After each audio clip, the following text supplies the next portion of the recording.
I'm debt free and I know it. Ooh, ooh. That's gonna be our new song for our debt kicking. Our debt kickingness. You didn't do the proper introduction. You can.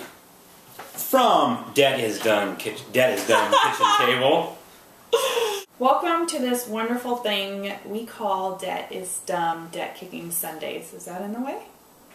That right there. I would think that if that was in the way, I wouldn't have put the camera there. Okay.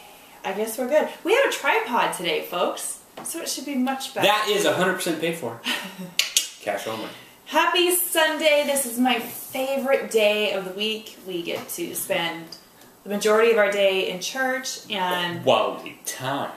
Spend quality time, quality Jesus time. No, we belong to a fantastic church. If you guys don't, I would recommend getting in touch, asking your friends what church they go to. We absolutely love everybody at our church. So shout out to our church. Could we keep the rumble to a minimum here? Last time we were like way over our time. Okie doke.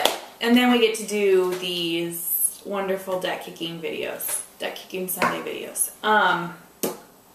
It's the cheerleader in me. Yeah. Okay, we're gonna get to it, guys.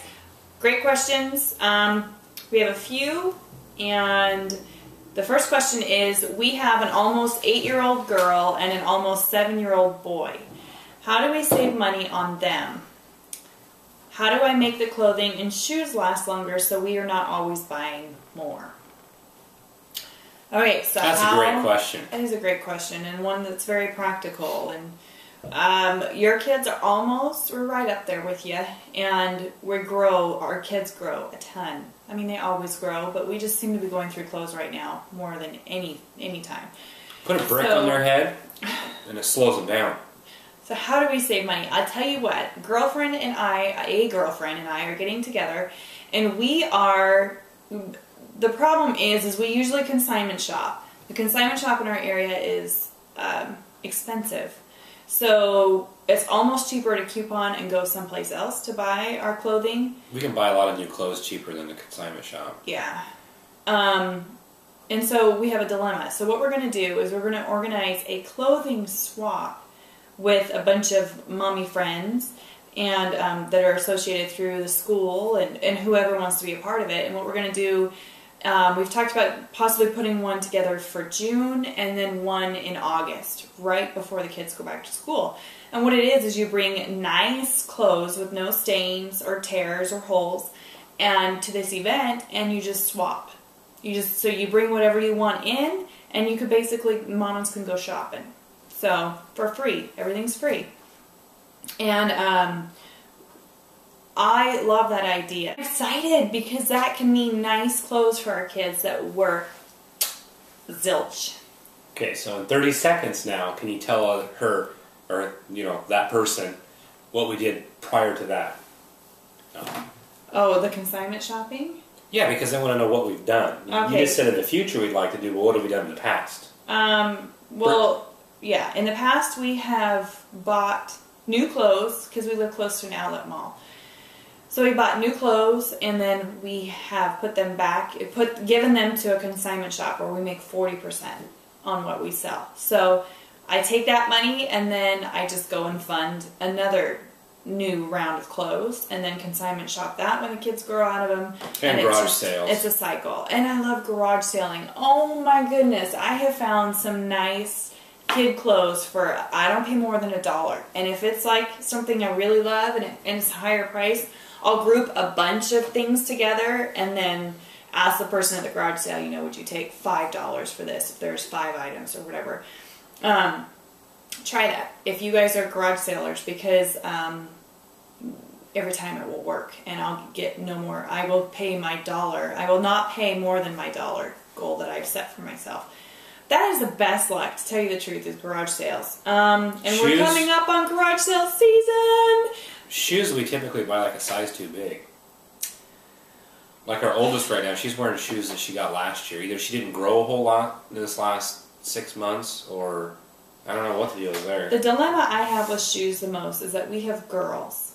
And you need lots of shoes. Oh wait, you need lots of shoes. Girls need shoes.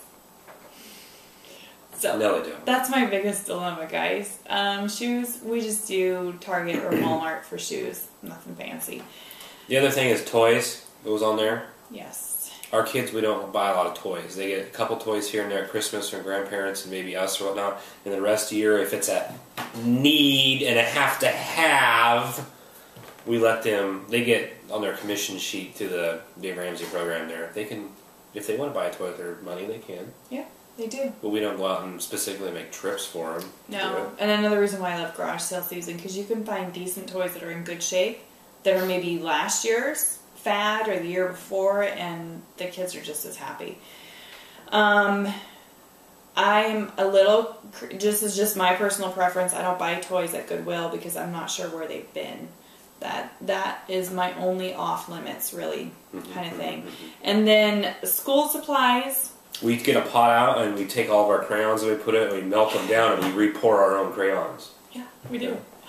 The kids think it's cool. No.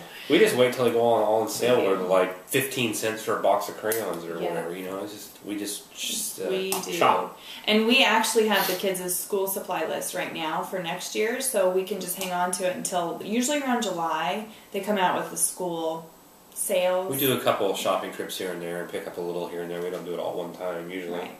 Yeah, but we have gotten over, which was a hard thing for me, the kids do not have to have a new wardrobe for every school year. When the school year starts, they don't need to have a ton of new clothes. They just need to have things that they need. You know, ripped out jeans, they need new jeans, things like that. So when you change your frame of thinking, it turns it from a have to a necessity, or a need, or a want. It turns it from a want to a need. And we have a budget line item for school supplies and stuff like that too, so that helps. Yes, it does. So that's how you save money. That's how we save money on our kids. Just to let you know, that was longer than 30 seconds. I know. Just saying. I'm doing my best. Okay, so what is our favorite frugal family meal or recipe? Cream wheat.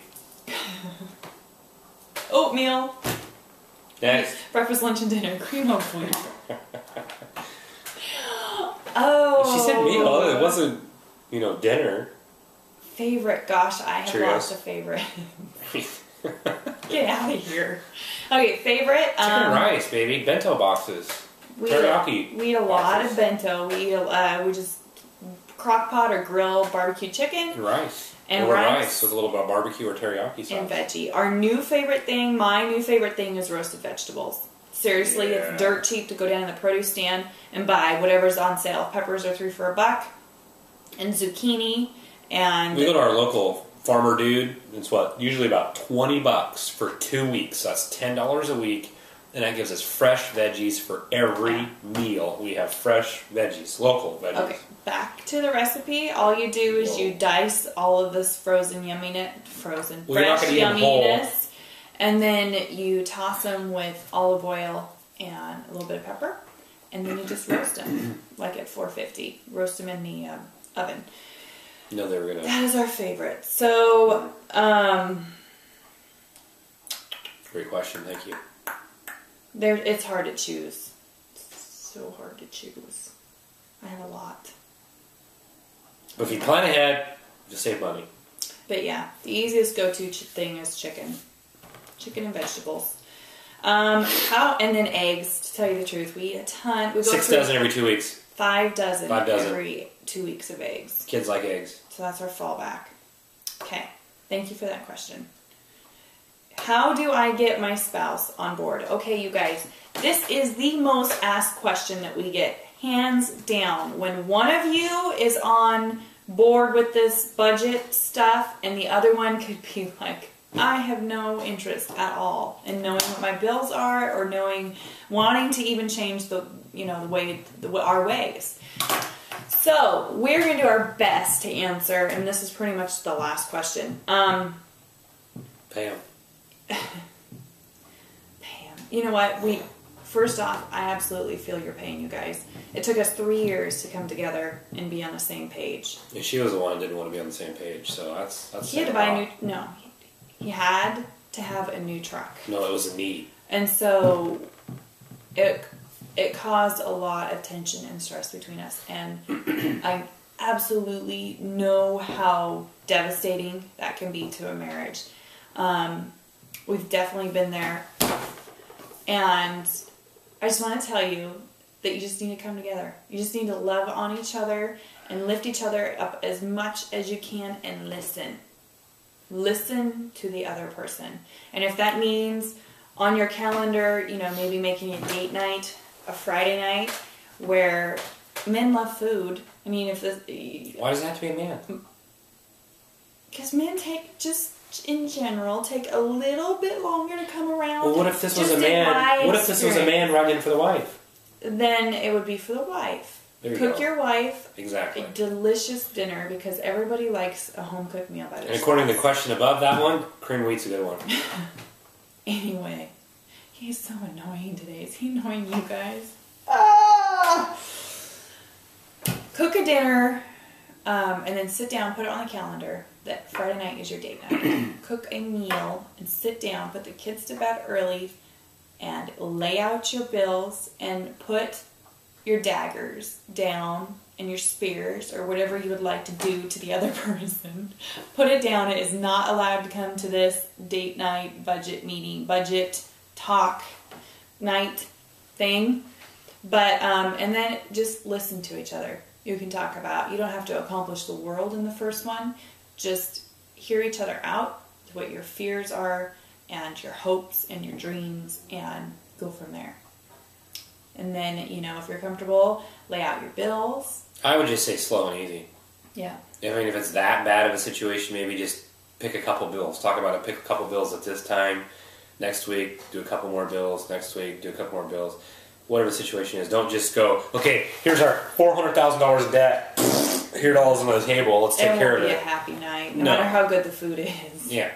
Just slow and easy. Just slow and easy. Step into it very slowly. But don't you agree that they need to feel loved? They do. By the other one. They do. I know it's hard for men to get in touch with their lovey side, but seriously, guys and women, you want to come together. Like, you want this to grow you for the good. And you want to stay together. Do not let finances tear you guys apart and because once you come together, boy, you'll have a different marriage. You'll have a different life. Best. It will be the best. I promise you, hands down, it has ever been. Ever been. So, and then... slow and steady. Yeah. But we're here. Ask us questions. We totally want to bring you guys together and help you beat this debt. And get you on the same page. So I love that question. We're asked that, sadly, probably the most, but we've been there, and it is important, and you have to start somewhere. You both just need to recognize where you're at, too. I'm sure one of you already knows. The other one just needs to be made aware of it. Yeah. And our Pastor Ken, today in church, he was talking about marriage. Marriage is failing. And he just said, you fell in love once, so fall in love again. It took more than a day to get into debt. It's going to take more than a day to get out of debt. That's right. Anything worth having. We're selling crock pots here, baby. Not microwaves. You guys can do it. We have absolute faith in you. And if you have a wonderful marriage, thankfully we're on the other side. Help somebody who doesn't. Lift them up. And again, this advice, it's all free. Okay, and then lastly, wrap it up. We want to know, do you guys have a victory story? Like, we ask victory stories in our financial peace class every Sunday, every week. And we want to know, have you beat something? Have you accomplished a baby step? Have you just had like an aha moment that you want to share? Did you pay off the car, pay off the mortgage, something. Even if it's simple. If you said no to $1 on the street. If you passed on a credit card offer at Macy's, things like that. We want to know. So share with us, leave your comments below, and please, guys, so that we can keep this all organized and the weeks don't run together, leave your comments below on this video if you want them answered in next week's Sunday Funday. Debt Kickin. I called it Sunday Funday! It's just habits. Debt Kickin videos. So, there. Anyway, hope you've had a wonderful week. We have new toilets. We'll leave it at that. Watch the other vlog if you're unsure or confused. We wrapped up? Yes. Wrapping up here from Dead is Dumb Center, from our paid-for chairs and toilets. Chairs and toilets. We'll see you next time. Bye, guys. Mwah.